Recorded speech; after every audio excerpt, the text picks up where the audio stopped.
Ladies and gentlemen, I would like to introduce and welcome the man with the most innovative investment ideas for today, Allah Love, for Supreme Lost Found Investors.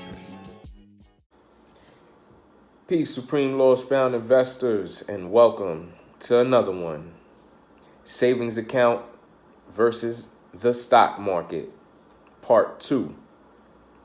Hope everybody had a good week, Hope everybody paid attention to the news. A lot going on in the stock world. We'll get into all that. Without further ado, let's get into this one. I'll be showing you guys some slides and breaking down some things. Let's go. Okay, so we'll start off with savings account, and we'll include in there, checkings account, because I know a lot of us may use our checking account as a savings account, So a monthly maintenance fee is a fee charged by a financial institution to a customer if certain requirements aren't met. For example, some banks may charge a monthly maintenance fee if your account balance is under a certain threshold. Okay, so now it's like, check this out. Why do banks charge fees? To make a profit and pay operating expenses, banks typically charge for the services they provide. When a bank lends you money, it charges interest on the loan. When you open a deposit account, checking or savings, there are fees for that as well. Even fee-free checking and savings accounts have some fees. Fees. Man, I got these all night for y'all. Check this one out. Investments. When banks lend your money to other customers, the bank essentially, open quotes, invests, close quotes, those funds. But banks don't just invest by making loans to their customer base. People also ask, what banks do with your money? Check this out. It all ties back to the fundamental way banks make money. Banks use depositors' money to make loans. The amount of interest the banks collect on the loans is greater than the amount of interest they pay to customers with savings accounts. And the difference is the bank's profit. I don't know, but that's a big difference. The bank's profit using your money. Let's get into some of these banks. Bank of America. Bank of America interest checking account has a monthly maintenance fee of $25, which is waived if the balance of all linked accounts is above $10,000. 10 racks. Bank of America Safe Balance Banking comes with a monthly maintenance fee of $4.95, which cannot be waived. We're talking about your money.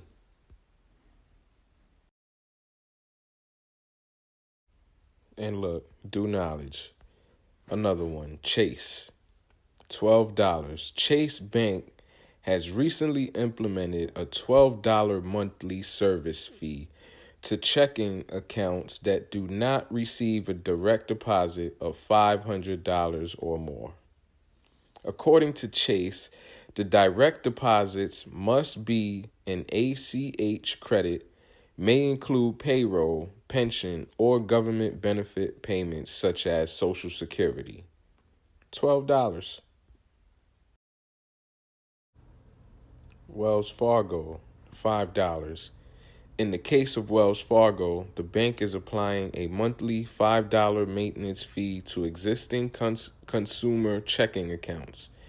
Customers can avoid the fee by maintaining a balance of $1,500 or electronically depositing their paychecks or other direct deposits to the tune of at least $500 a month. Now I know you probably thinking $5 ain't that much, but remember we're talking about your money. Look at this. Wells Fargo Way to Save Savings requires a $25 minimum opening deposit, monthly service fee. You'll pay $5 a month to maintain your account, but you can avoid this fee by meeting minimum balance requirements or age eligibility, or by signing up for recurring transfers. So you see, they they they give you little requirements that you must fulfill to waive these little fees. You see that? Let's continue.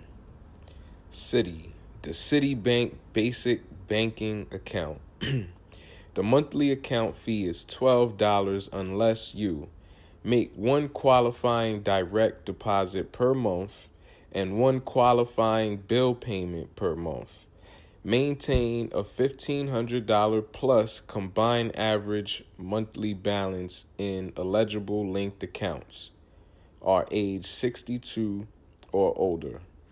So you see, more qualifying, more requirements for your money. But wait, they got fancy accounts too. Look at this. The Citibank Priority Package has a monthly fee of $30, but the fee can be waived if a combined average monthly balance of $50,000, 50 bands, is maintained in eligible linked deposit, retirement, and investment accounts. You see that? Fees, monthly fees. Remember these monthly fees add up. Look at this. BB&T and Citibank charge a $25 fee if the account is closed within 90 days, while U.S. Bank, HSBC, and PNC Bank charge customers a $25 fee to close an account that has been open for fewer than 180 days.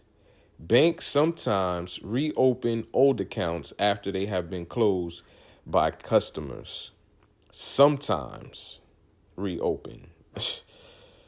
Oh, man. TD Simple Checking.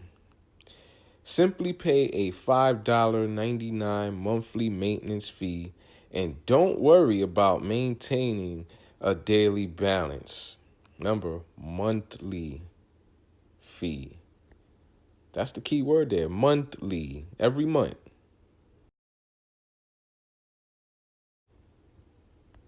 What is TD monthly account fee? Account fees, monthly fee, $10.95. Transactions included per month, $25. Additional transaction fee, $125 each. Non-TD ATM fee, $2 each. I mean, fees and more fees. Are y'all starting to see this now? How much money do I need to open a savings account at SunTrust? After a $100 minimum opening amount, you need to keep at least $25,000 in balances across your SunTrust accounts to avoid the $25 monthly maintenance fee. This includes your balance in your checking accounts plus IRA or brokerage accounts through SunTrust and any linked accounts such as money market, CDs, savings, etc., etc., etc.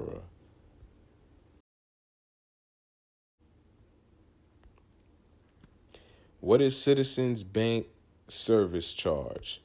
Citizens confirmed that beginning April 23rd, it will charge customers with a green checking account a $9.99 service fee. That is up from $4.99.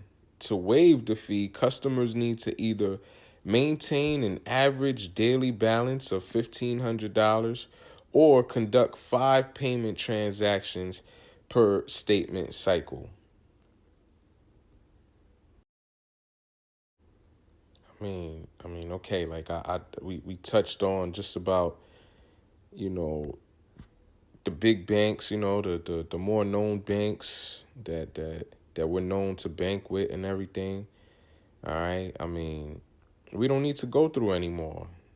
We see the fees, the requirements, all these things add up, and it's your money that the banks are using to make profit.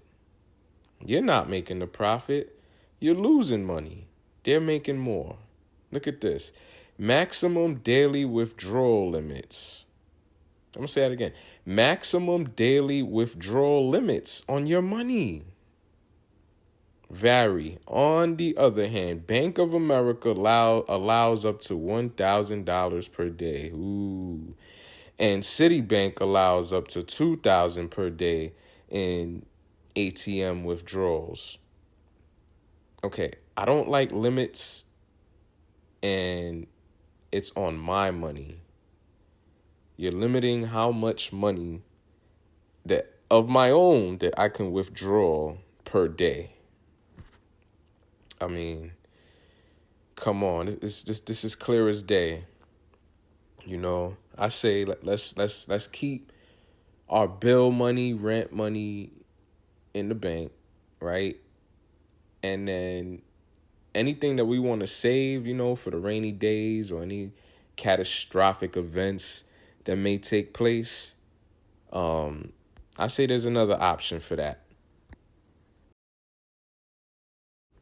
And the other option to keep your money safe, limitless, would be a safe. That's why it's called the safe. You know what I mean? And they got so many different kinds, they're fireproof, waterproof, you punch in the code that only you know what I mean? And you keep your valuables in there, whether it's your gold, your jewelries, your precious metals, your cold hard cash, your social security cards, important paperwork, things like that. You keep that all in there.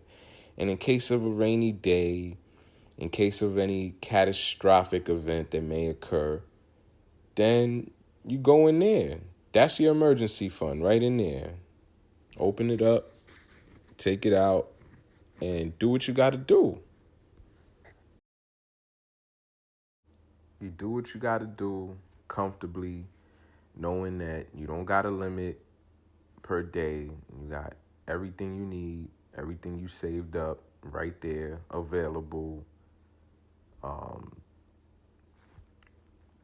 That eliminates, all them fees, monthly fees, you know what I mean? Like, all that, so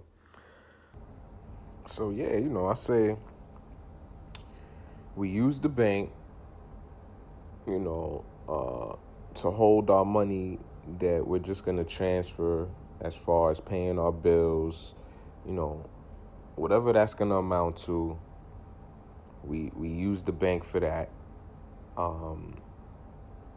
Any money for savings for any rainy days, we get ourselves a nice safe. We keep that in there. We keep that gold in there. Okay? Now, the money that we're going to use to invest, that money we keep somewhere else. We keep that in the stock market so that our money could work for us. We keep that portion in the stock market. That's what I think. And there's no limit. There's no set amount that you need to have to, put your money in the stock market. Don't be influenced by anyone trying to discourage you for putting in what you can afford into the stock market, okay? And I said all that to say I came across a post on my social media, Supreme Loss Found Investors. I'm on Facebook and also Instagram. So I came across a post from Vlad Stocks, as you can see right there.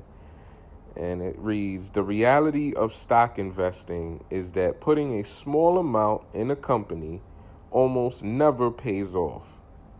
Let's say you put $100 in a company that goes 10 times, which is a crazy return and extremely rare in less than 10 years. All you'll have is $1,000. When I believe in a company, I go big. Now, it's okay to go big. It's perfectly fine. But not everyone may be able to go big right away. Okay? That $100 is like a snowflake to your snowball. Okay? That $100 that you decide to invest in a company that you like, if that company takes off, like he said, 10 times, or just any profit, you'll still have more than $100 that you put in. Okay? You still have gain, you still have profit. And that's never a waste. That's never a waste to take your hard-earned money and put it somewhere where you're giving it a chance to work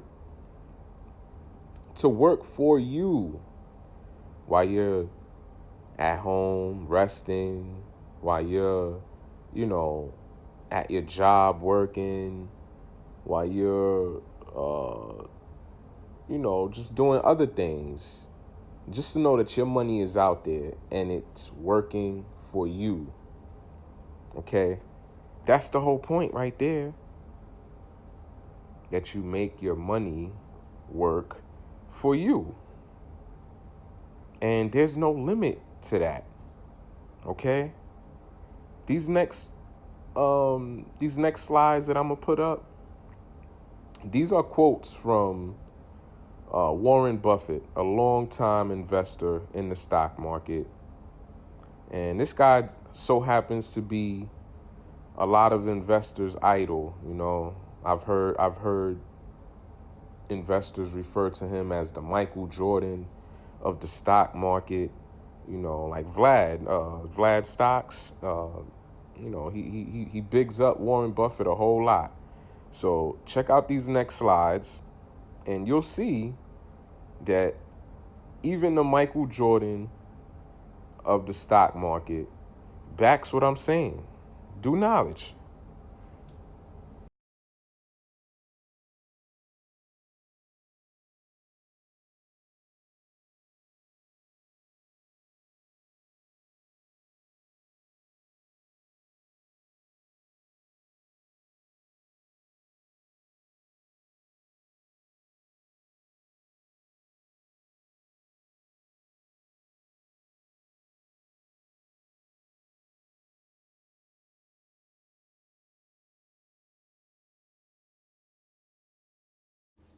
So yeah, just let those slides talk for themselves.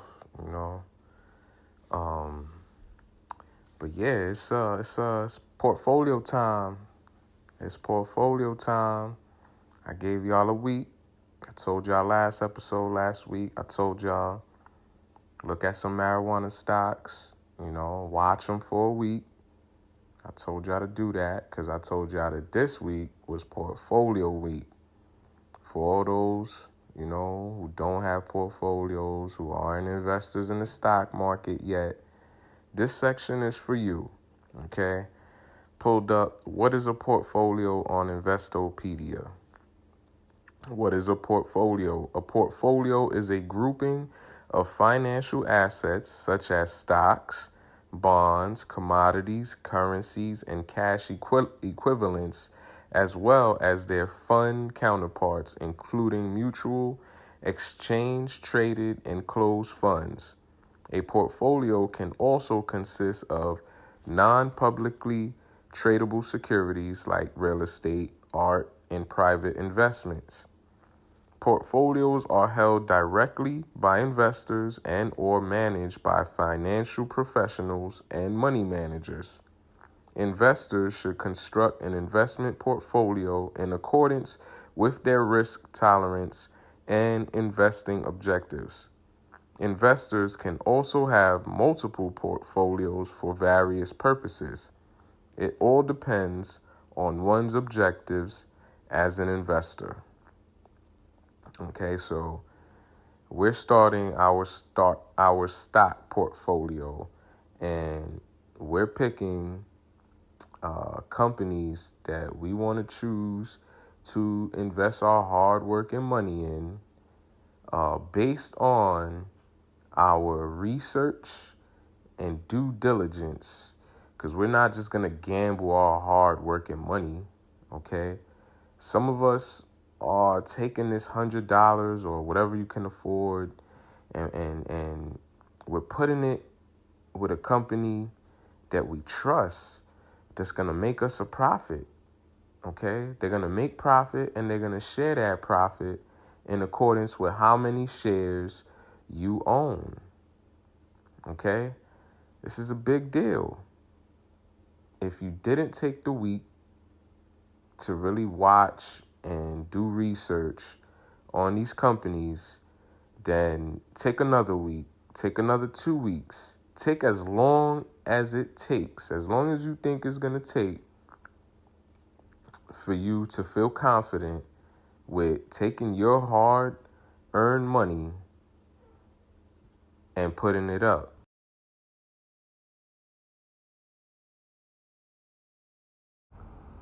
You want to take your time. However, time isn't unlimited. You know, you got, like I said in the last video, 10 states fully legal, 11 states January 1st, 2020.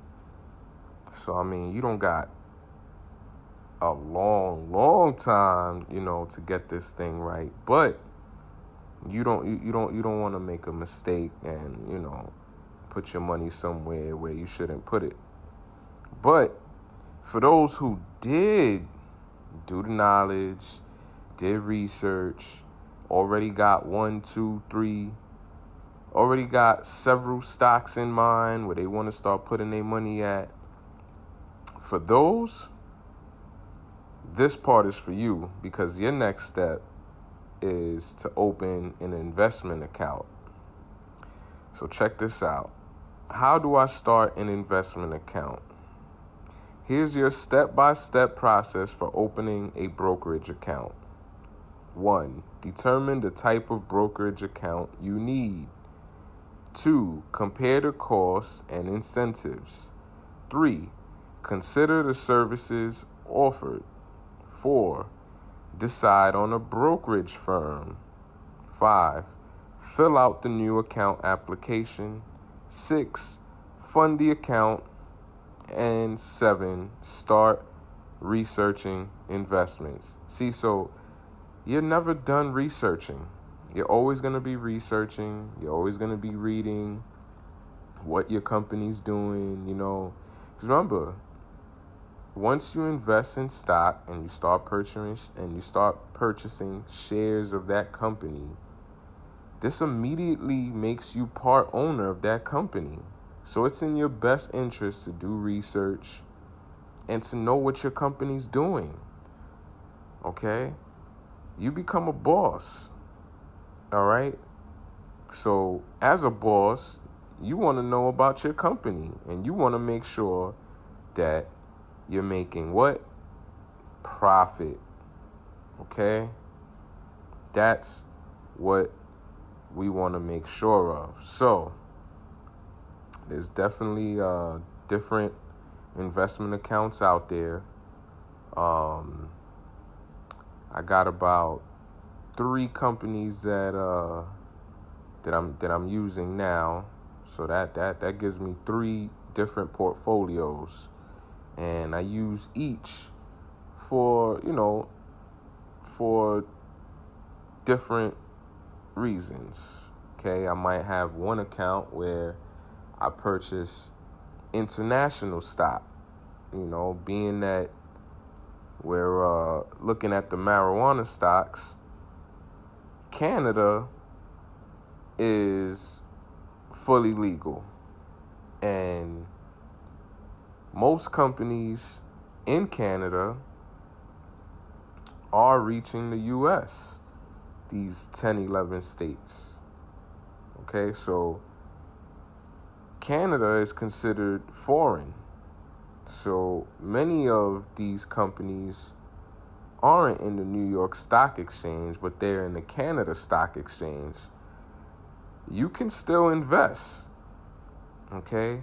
You just need to find an international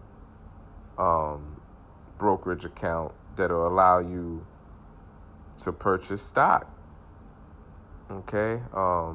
I use Fidelity for that.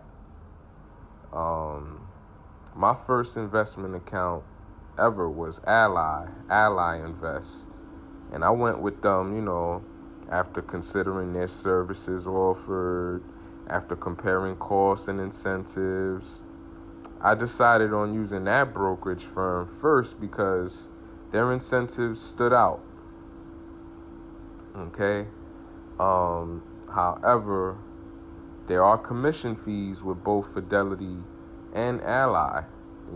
Those commission fees range anywhere between $4.95, some $5.95. All right. I actually came across another one that I use, a third one. It's called Robinhood, and in using that one, there are no commission fees. And there are no limits to how many shares you can purchase. So, like, if you just want to purchase one share, you can do that. You purchase that one share, no commission. Real easy. It's very user friendly, especially for first time stock investors. Robinhood is a good app. All right. Let's follow these step-by-step rules, and let's start our portfolios. Okay, I got a few more slides I want to show you guys before you guys rush and go make these purchases and start your portfolios. I know by now y'all probably excited. You know what I mean? Make y'all money work for you. All right. Step by step though. Matter of fact, here goes one on Robinhood. Is Robinhood good for beginners? The simplest for beginners is Robinhood. If you are an experienced trader and need more features, however, go with a broker company such as TD Ameritrade. The advantage of Robinhood is that it's easy and fast to start and there's no commission on trades. You can open an account with as little as $100 or even less. And that's very true because I have a promotion code which I'll put in the description of the video.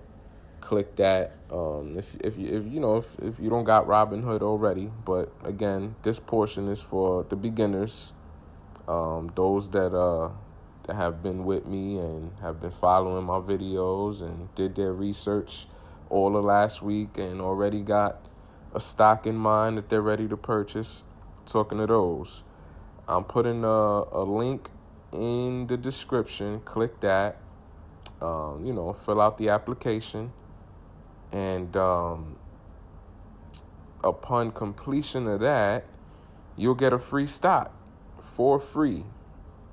And they got this thing where it can be any stock from $1 to like $500. Like you might be lucky and get an Apple stock or get a Berkshire Hathaway stock, which is Warren Buffett's company. Apple and Berkshire Hathaway, those stocks are like $200+ dollars. You know what I'm saying? And once you get that stock, it's yours for free. You can sell it and take your profit, and do what you want with it. Purchase more stocks or do what you will. Or you can just keep it, you know what I mean, and watch it grow, you know. Totally up to you. So definitely check that out in the description. Click that, get yourself a free stock. And then look, the end here says you can open an account with as little as $100 or even less. So you would already have opened an account and already own a stock, already own one share of a stock just by clicking the link. If you're not already a Robinhood user. So yeah, get your free stock. Start your portfolio. Whatever you have to put in, definitely fund your account and start getting your purchase on.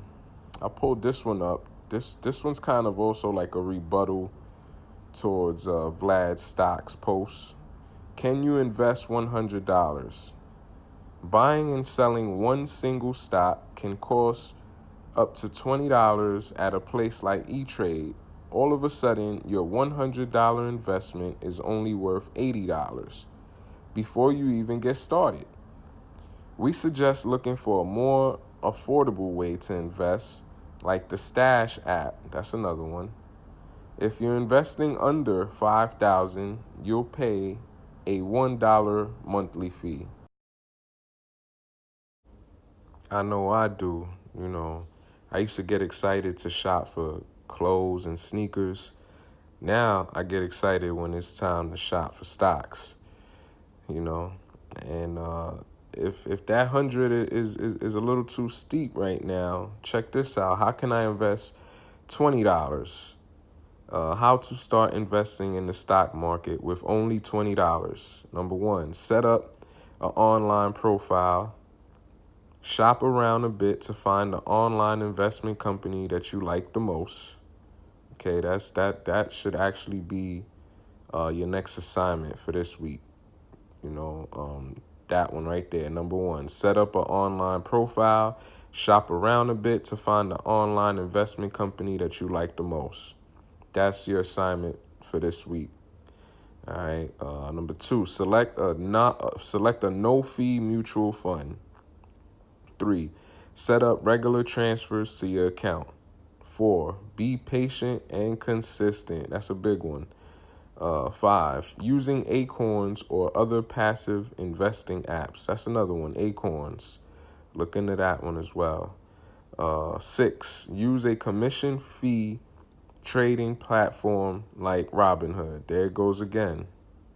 All right. All right, that's peace. Covered a lot in this one. We'll go ahead and conclude it. Hope you guys follow through.